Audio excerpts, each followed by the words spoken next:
Baik, selamat pagi untuk anak-anak sekalian. Sama jumpa lagi pada minggu ini.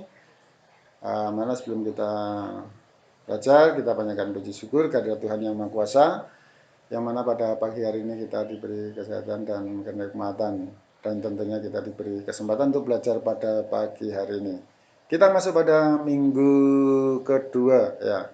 Untuk minggu kedua ini kita langsung aja kita belajar tentang triple Pythagoras. Apa itu triple Pythagoras? Nah, kita lihat sebagai berikut. Ini asal usulnya demikian. Ada segitiga yang sisinya A, B, C ya. Kemudian kita lihat samping-sampingnya itu kalau kita kuadratkan, maka A kuadrat, kemudian sisi C itu ya C kuadrat, dan B adalah B kuadrat. Ya. Maka dari situlah kita akan mendapatkan bilangan-bilangan triple Pythagoras ya. Selain menjadi salah satu ciri khas daripada segitiga sisi-siku, triple Pythagoras bukan hanya sekedar bilangan saja, tetapi menjadi salah satu alat bantu untuk mempermudah dalam penyelesaian mengenai teorema Pythagoras. Normalnya, jika dua panjang sisi ini ya, kita ulang ini panjang sisi segitiga sisi itu diketahui, maka sisi lainnya dapat kita hitung ya. Nah, kalau kita lihat ini, saya bikin sebuah tabel berikut tentang triple Pythagoras. Ini tabelnya. Ini bilangan-bilangan tiga ini ya. Tiga ini semua itu adalah bilangan triple Pythagoras.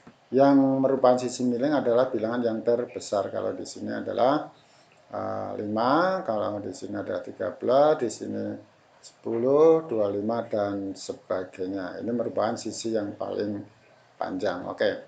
Nah, kita lanjutkan. Dari tabel di atas, kita dapat bahwa bilangan terbesar dalam teori Pythagoras adalah sisi terpanjang dalam segitiga sisi-siku atau disebut sisi miring. Sedangkan dua bilangan lainnya menyatakan sisi depan dan sisi samping atau lain sisi tegak ataupun alasnya. Nah, kita lihat dari rumus-rumus dari teorema Pythagoras yang merupakan triple Pythagoras itu terbagi menjadi 4 tipe ya. Tipe pertama ini bilangan terkecil kelipatan 3, tipe kedua bilangan terkecil kelipatan 5 dan sebagainya, sehingga ini merupakan kelompok-kelompoknya ya. Kita lihat sepenuhnya, sekali lagi kita ingatkan bahwa teorema Pythagoras berlaku hanya pada sebuah segitiga siku-siku. Ya, sisi yang panjang adalah R yang terletak di depan sudut siku-siku. Oke. Nah, ini tabelnya anak-anak. Tabel pertama ini 3, 4, 5, kemudian 5, 12, 13, kemudian 7, 24, 25, dan 8, 15, 17 ini merupakan bilangan pokoknya dalam triple Pythagoras yang hendak kita pelajari ya. Dari sini kalau tipe pertama ini masing-masing kita kalikan 2 nih. Nah, kita kalikan 2 menjadi 3 menjadi 6, 4 menjadi 8, 5 menjadi 10 ya. Oke, kemudian ini juga kalau misalkan ini 8, kalau kita kalikan 2 ya 16, kalau kita 15 ini kalikan 2 juga 30, 17 kita kalikan 2 juga ini. Nah, ini semua adalah merupakan bilangan triple Pythagoras. Gimana? Saya paham ya, kalau mau dikalikan 3 ya boleh saja 3 kali 3, 9, 4 kali 3, 12, 15 kali 3, 5 dikalikan 3 adalah 15 ya.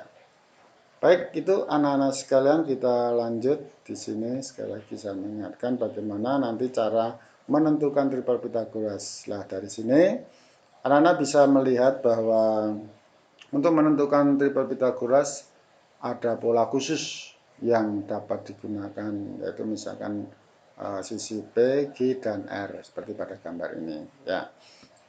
Kemudian untuk A itu kita umpamakan N, sedangkan B itu kita umpamakan N-1, maka berlakunya adalah P-nya itu adalah A kuadrat dikurangi B kuadrat, Q-nya adalah 2AB, R-nya adalah B kuadrat ditambah Q kuadrat. Nah, itu ya. Nah, kalau kita lihat dalam tabel ini, nah ini tadi anak-anaknya.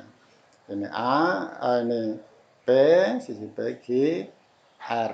Nah, nih, kalau A-nya itu 2, maka B-nya 2 kurangi 1 adalah tuh. Kemudian kalau A-nya 3 dikurangi 1, 2 ya. Kemudian kalau 4, A-nya 4, maka B-nya adalah 3. Kalau A-nya 5, maka B-nya adalah 4. Nah, dari sini kalau kita hitung untuk menentukan P-nya itu adalah A kuadrat dikurangi B kuadrat. Berarti kan 2 kuadrat dikurangi 1 kuadrat. Hasilnya adalah 3. Sedangkan untuk Q-nya adalah 2AB, ini kita kalikan saja, mendapatkan 4, kemudian A kuadrat ditambah B kuadrat, maka mendapatkan 5. Maka bilangan 3, 4, 5 inilah merupakan tripel Pythagoras. Nah, oke. Kalau dibuat kelipatan 2 menjadi ini. Kelipatan 3 menjadi ini. Kelipatan 4 menjadi ini. Kelipatan 5 menjadi ini. 15, 20, dan 25. Dan tentunya bilangan terbesar inilah merupakan sisi miringnya. Demikian untuk anak-anak sekalian, untuk yang lain juga sama seperti itu. Anak-anak bisa mencermati ya. Nah, dari tabel tadi bisa Bapak buatkan seperti ini, yang lebih besar lagi. Anak-anak tahu tadi dapatnya bilangan ini dari mana, itu anak-anak sudah ngerti dari keterangan berikutnya. Nah, kemudian untuk selanjutnya, kalau ada seperti ini, kita tahu bahwa 4, 3, 5 itu merupakan tripel Pythagoras. Kemudian pertanyaannya, kalau ada angka 20 dan 15, maka di sini berapa, kan begitu. Dengan berkelipatan, nah ini berkelipatan 5, maka didapatkan 4 kali 5 adalah 20, 3 kalikan 5 itu 15, dan 5 kali 5 adalah 25. Ini nanti hasilnya pasti 25. Begitu anak-anak sekalian, saya kira anak-anak bisa mengerti. Terima kasih kamu telah mengikuti pembelajaran hari ini. Semoga dengan pembelajaran singkat ini anak-anak bisa memahami tentang tripel Pythagoras. Dan minggu berikutnya kita akan belajar tentang aplikasinya, soal-soalnya, supaya anak-anak mempersiapkan diri. Selamat pagi, selamat bertemu kembali pada minggu yang akan datang. Matematika bisa, matematika pasti bisa. Oke.